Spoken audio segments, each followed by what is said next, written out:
Friends, welcome back at Mahakal IAS. और जैसा कि आप लोग जानते हैं, लगातार ही हम लोगों की जो है प्रीलिम्स के लिए और यूपीएससी ईपीएफओ के एग्जाम के लिए पॉलिटी के एमसीक्यू हम डिस्कस कर रहे हैं।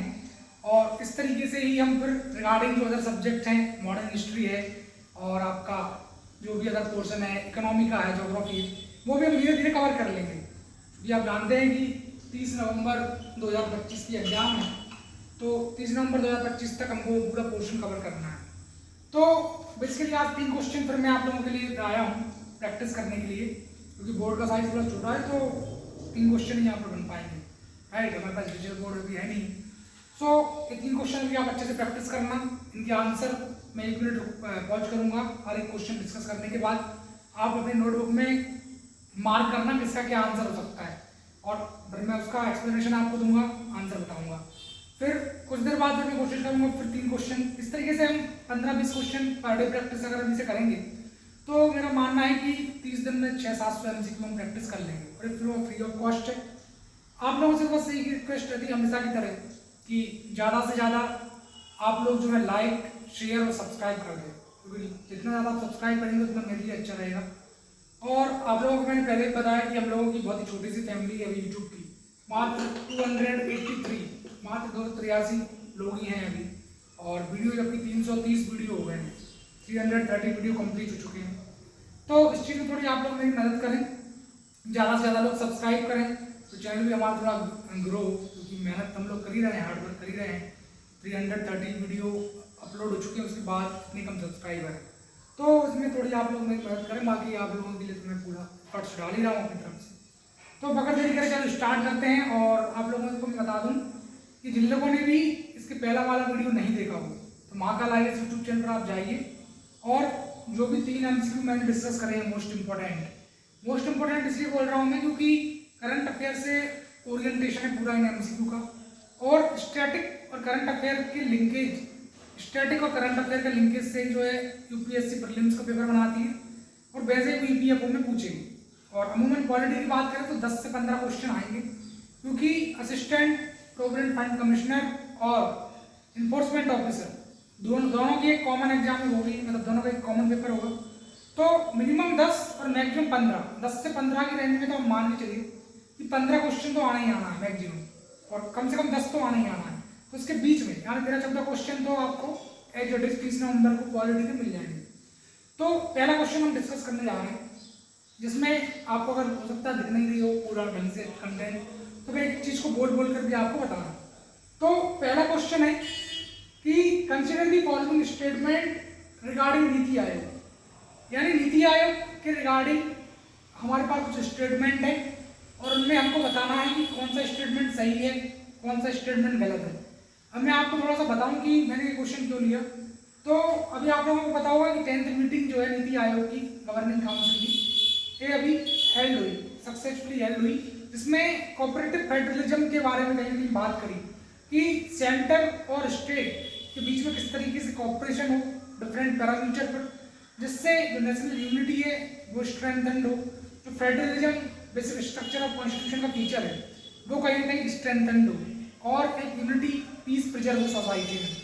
तो पहला जो स्टेटमेंट है वही 10th meeting of NITI Aayog governing council was held under theme विकसित राज्य और विकसित भारत 2047। तो पहला स्टेटमेंट है। दूसरा स्टेटमेंट है कि NITI Aayog consist of chairperson वो is finance minister and governing council comprising CM जो चीफ मिनिस्टर स्टेट के वो एंड लेफ्टिनेंट गवर्नर। तीसरा स्टेटमेंट है कि नीति आयोग की जो मेजर इनिशिएटिव है, इंडेक्स है, वो है ई-अमृत पोर्टल और India innovation index methanol economy programme. तो मैं 1 मिनट का पॉज ले रहा हूँ, आप सोचें क्या क्या कौन कौन से स्टेटमेंट सही हैं, कौन कौन से स्टेटमेंट गलत हैं।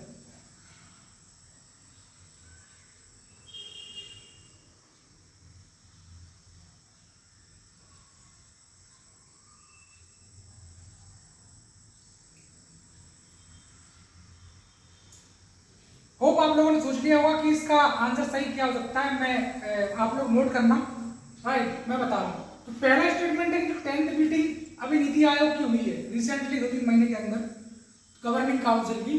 तो उसकी जो थीम तो यही है कि भाई विकसित राज्य विकसित भारत के लिए होना चाहिए। 2047 में यही थीम है कि विकसित राज्य विकसित भारत के लिए हो। तो थीम वाला सही है, पहला स्टेटमेंट हो गया हमारा सही, राइट।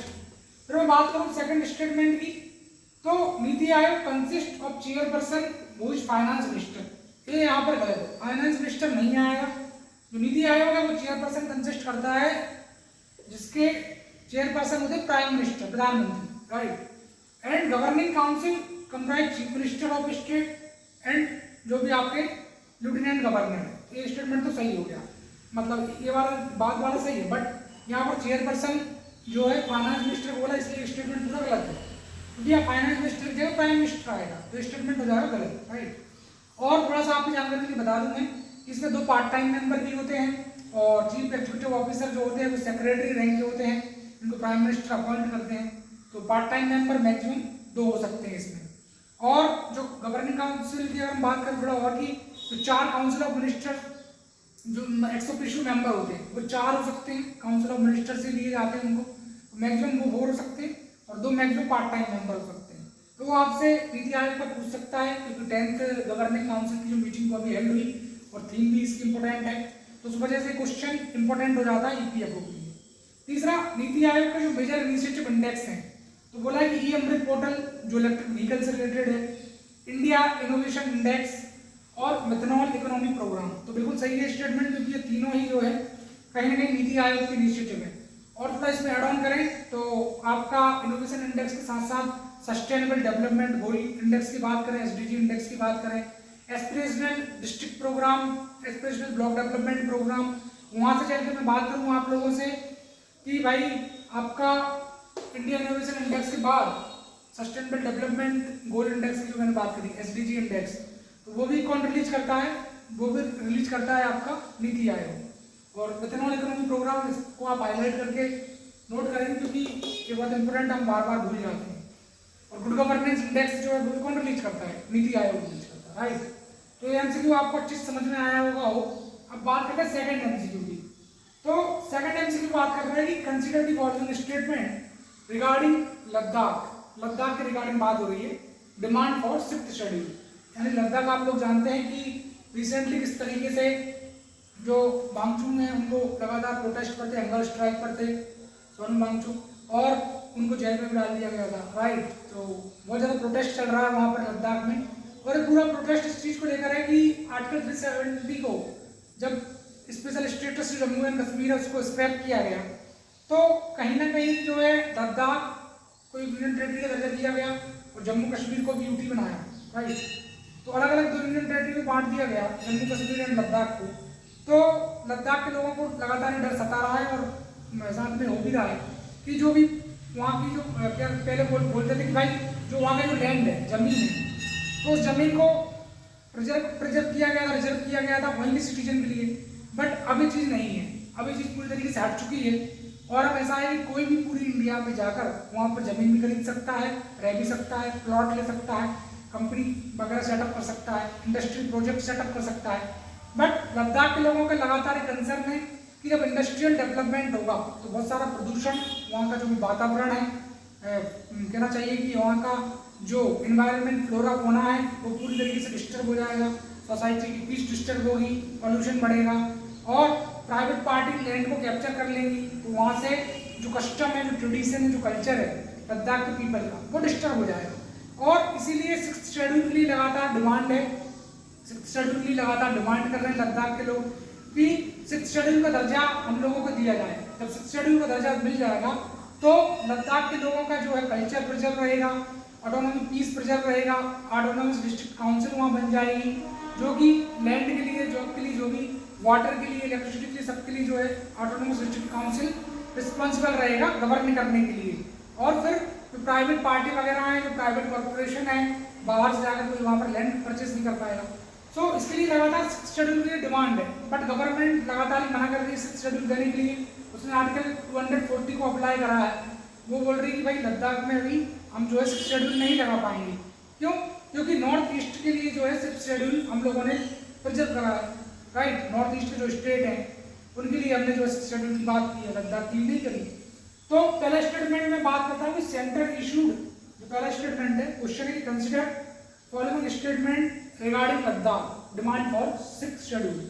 तो जो पहला इसका मैंने बनाया क्वेश्चन का एमसीक्यू कि centre issued few regulation for Ladakh under article 240 which empower president to make regulation for peace and good governance of certain union territories। तो सेंटर ने कुछ रेगुलेशन इशू करे हैं लद्दाख के लिए अंडर आर्टिकल 240 जो प्रेसिडेंट को एम्पावर करते हैं to make regulation for peace and good governance of certain union territory. तो स्टेटमेंट सही है या गलत है आपको सोचना है। दूसरा है 6th schedule provide for autonomous district council that can legislate on land forest and water resources. इस स्टेटमेंट को भी ध्यान से आप सोचेंगे समझेंगे सही क्या है गलत क्या है। तीसरा है 6th schedule provide for administration of Assam, Meghalaya, Tripura, Mizoram, Manipur, Nagaland. इस स्टेटमेंट को भी आप सोचें। तो बेसिकली 3 स्टेटमेंट है। 1 मिनट का मैं पॉज लेता हूं, आप अच्छे से सोच लें फिर डिस्कस करते हैं।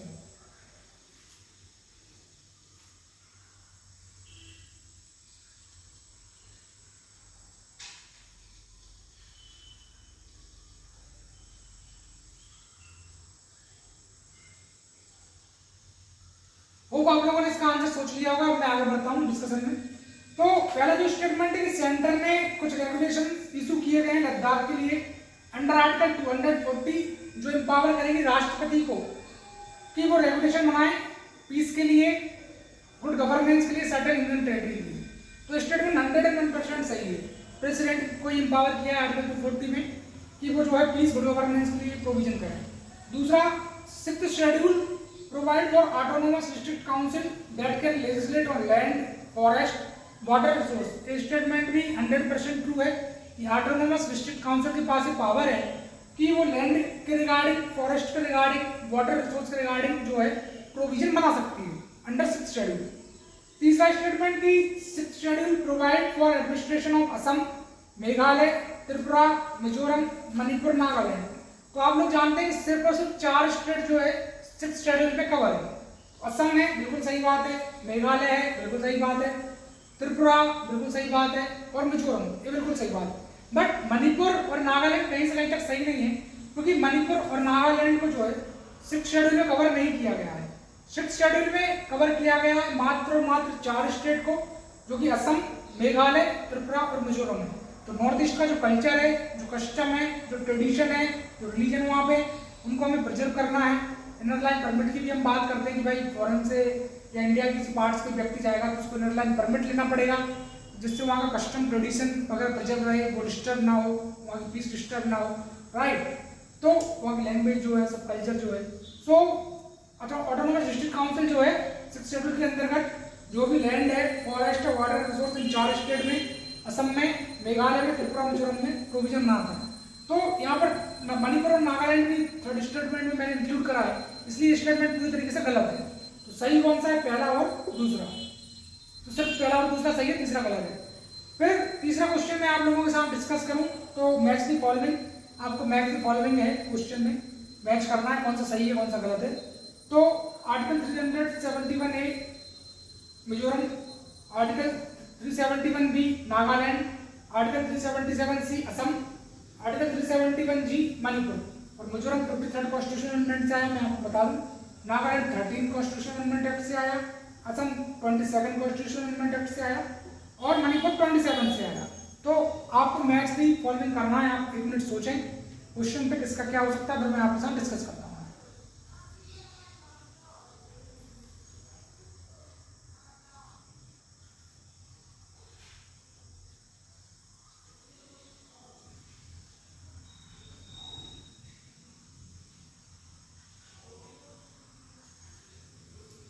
तो देखो आर्टिकल 371 में बात करता है नागालैंड की, तो इसकी मैच का प्रिपेयर ये सही है, ये वाली गलत है। यहाँ मिजोरम नहीं है, आर्टिकल 371 मिजोरम में गलत हो जाएगा, इसका आएगा नागालैंड। उसी प्रकार 371B का नागालैंड नहीं, 371B का है असम, राइट। और बात करूं मैं आपसे 371G की, तो 371G आएगा आपका मिजोरम और 371C आएगा मणिपुर।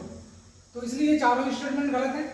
371 फिर से मैं बता रहा हूँ, 371 आएगा नागालैंड, सही है। Article 371 is Nagaland, article 371 is Assam, article 371 is Mizoram, article 371 is Manipur. इस तरीके से मैच दी फॉलोइंग है, ये आप करेक्शन कर लेंगे। तो 3 एमसीक्यू मैंने आप लोगों के साथ डिस्कस करे, आप उनको अच्छे से प्रैक्टिस करें, तीनों बहुत मोस्ट इंपोर्टेंट है और 99% इस बात की गारंटी है कि इतना ही क्वेश्चन में से फंस जाएगा आपका पीपीएफ में। उसको एक दो बार अच्छे से रिवाइज कर लें, नोट्स बना लें, जो भी आपको करना है। मैं फिर अभी थोड़ी देर बाद सेशन लाऊंगा, इसमें नेक्स्ट 3 एमसीक्यू डिस्कस करूंगा। टेक केयर, बाय बाय, और सब्सक्राइब करना ना भूलें, लाइक शेयर सब्सक्राइब दबा के करें। Thank you.